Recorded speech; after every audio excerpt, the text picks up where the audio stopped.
السلام علیکم۔ امیگریشن کے پروگرام کو لے کے کینیڈا بہت تیزی سے چینجز کر رہا ہے، جس میں ایس یو وی جو پروگرام ہے اس وقت وہی پروگرام ابھی تک بیسٹ ہے، لیکن یہ جو پچھلے 20 دن سے ڈے بائی ڈے چینجز ہو رہی ہیں اور جو نئی نئی خبریں سامنے آ رہی ہیں اس کے لے کر آپ سب لوگوں کو بہت الرٹ رہنا چاہیے جو لوگ پاکستان یا دیگر ملکوں سے کینیڈا آنے کی پلاننگ کر رہے ہیں، کیونکہ انسٹاگرام پہ، فیس بک اور ٹک ٹاک پہ یہ خبریں مختلف جگہوں پہ وائرل کی جا رہی ہیں کہ 30 سے 40 لاکھ میں کینیڈا کا ویزا لگ رہا ہے اور لوگ کینیڈا آ رہے ہیں، لیکن ایسا کچھ بھی نہیں ہے۔ اسپیشلی کل جو ہے ٹروڈو جو ہے پرائم منسٹر آف کینیڈا،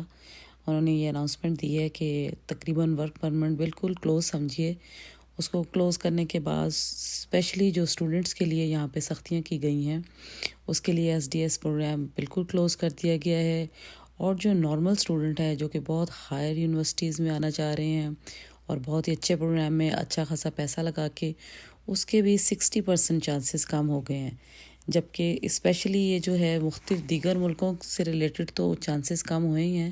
لیکن پاکستان کے لیے جو بیڈ نیوز ہے کہ پاکستان کا اسکیل اس میں بہت نیچے ہے۔ اسی طرح جن لوگوں کے ویزے پہلے اس حد تک لگے ہوئے تھے کہ اگر پاسپورٹ کی مدت جو ہے وہ 5 سال ہے یا 10 سال ہے تو کینیڈا وزٹ ویزا اتنا ہی اسی میعاد کا دے رہا تھا، لیکن اب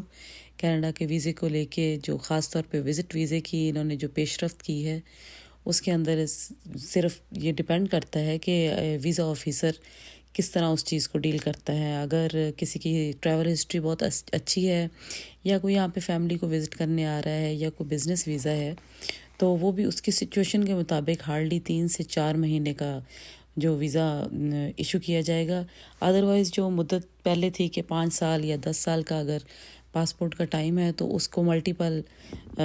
ویزے ایشو کیے جا رہے تھے، اب وہ چیزیں بالکل ختم ہو گئی ہیں، بلکہ جن لوگوں کے پہلے ملٹیپل 5 یا 10 سال کی پاسپورٹ کے حساب سے لگے ہوئے ہیں، اگر پاسپورٹ کسی کا 5 سال کا یا 10 سال کا اتنی اگر مدت کا اگر کسی کا ویزا ہے